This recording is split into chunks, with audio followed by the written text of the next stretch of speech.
تاج حیدر صاحب، یہ پرسوں ایک میٹنگ ہوئی تھی کراچی میں، ایک ہمیں الائنس بنتا ہوا نظر آ رہا ہے. 5 جماعتیں جو ہیں، P M L N, M Q M Pakistan, J U I F, G D A اور اے این پی، یہ اکٹھی ہو گئی ہیں پیپلز پارٹی کے خلاف سندھ میں. آپ کو لگ رہا ہے کہ سندھ میں پیپلز پارٹی کو بہت ٹف ٹائم دینے کا فیصلہ کیا جا چکا ہے؟ نہیں، وہ تو ہم سمجھیے کہ ہر پولنگ اسٹیشن کے پہ ہماری نظر ہوتی ہے اور ہر پولنگ اسٹیشن پہ ہماری ٹیم ہوتی ہے پہلے سے مقرر کردہ، جو کہ اس کا وہ کوشش کرتی رہتی ہے.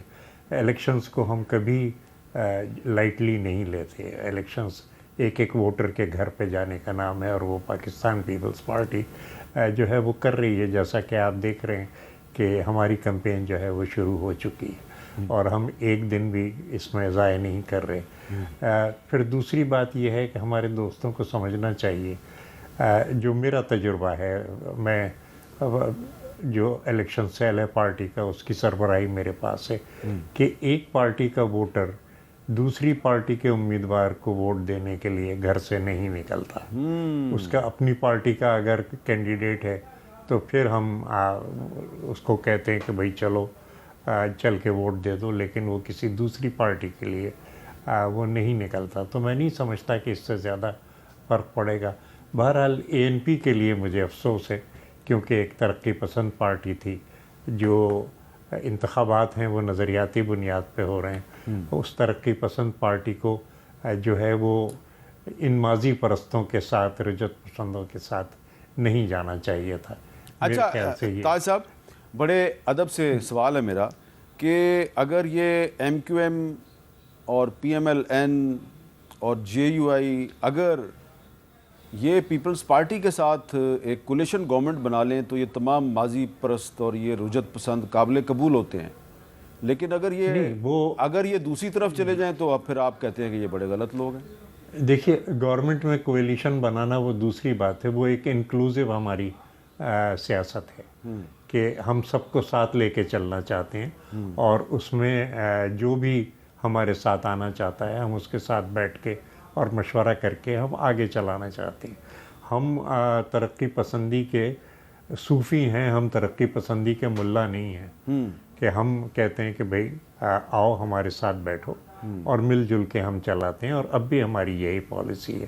لیکن الیکشن جس وقت وہ اس کے اندر ہم ووٹرز کو ایک چوائس دے رہے ہیں کہ آپ جو پروگرام اور پالیسی ہم دے رہے ہیں، جو کہ ایک عوامی پروگرام پالیسی ہے، اور ایک پروگرام اور پالیسی جو کہ دوسرے دے رہے ہیں جو کہ اشرافیہ کے مفاد کی پالیسی ہے، اس کے درمیان آپ ایک خط کھینچیں اور پھر بتائیں کہ پاکستان کو اس طرف جانا ہے، عوام کے مفاد میں یا اشرافیہ کے مفاد میں. ہاں، اس کے بعد جس وقت وہ پارٹیاں آتی ہیں تو پھر ہماری پالیسی انکلوزیو ہے. ہم ہر ایک کو مشورے میں، حکومت میں شامل کرنا چاہتے ہیں. اچھا تاج صاحب، میں کیونکہ آپ نے کہا کہ آپ نظریاتی بنیاد پہ الیکشن لڑنے جا رہے ہیں، تو میں آپ کی توجہ دلانا چاہ رہا ہوں.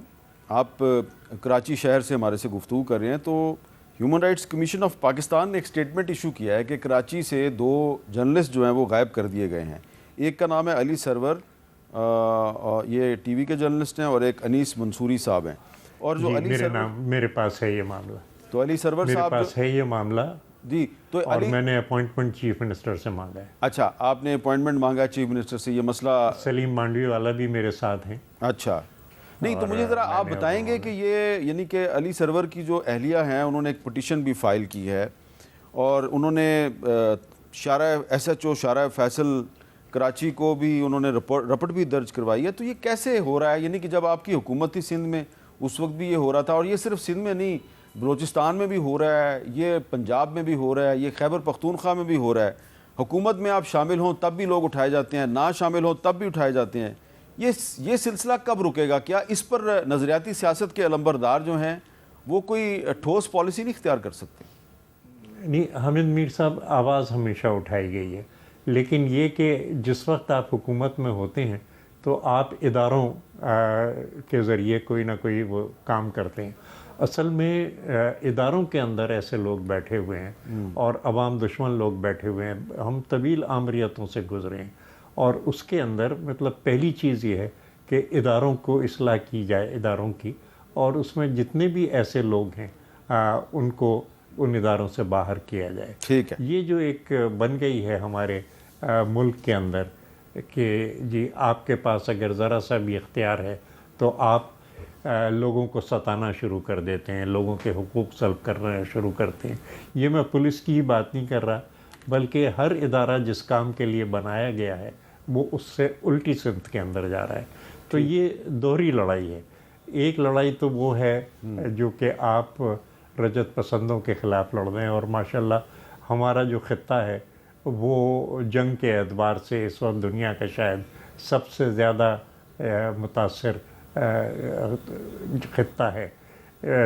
یہ مذہبی انتہا پسندی یہاں پہ ہے, مغربی سامراج جس قسم کے. اچھا, ویسے میں آپ کو بتا دوں کہ جب آپ نگران وزیر اعلیٰ جناب محترم مقبول باقر صاحب کے پاس جائیں گے اور ان کو کہیں گے کہ یہ علی سرور صاحب جو ہیں ان کو کس نے اٹھایا, اور دوسرے جو انیس صاحب ہیں ان کے بارے تو وہ پتہ نہیں آپ کو آن دی ریکارڈ کچھ بتائیں نا, وہ کہیں گے ان کا تعلق MQM لندن کے ساتھ تھا اس لیے یہ غائب ہو گئے. تو یہ اتنی سی کہانی ہوگی, اس کے بعد پتہ نہیں کیا ہوگا. تو میں ایک بریک لیتا ہوں, بریک کے بعد دوبارہ ملتے ہیں.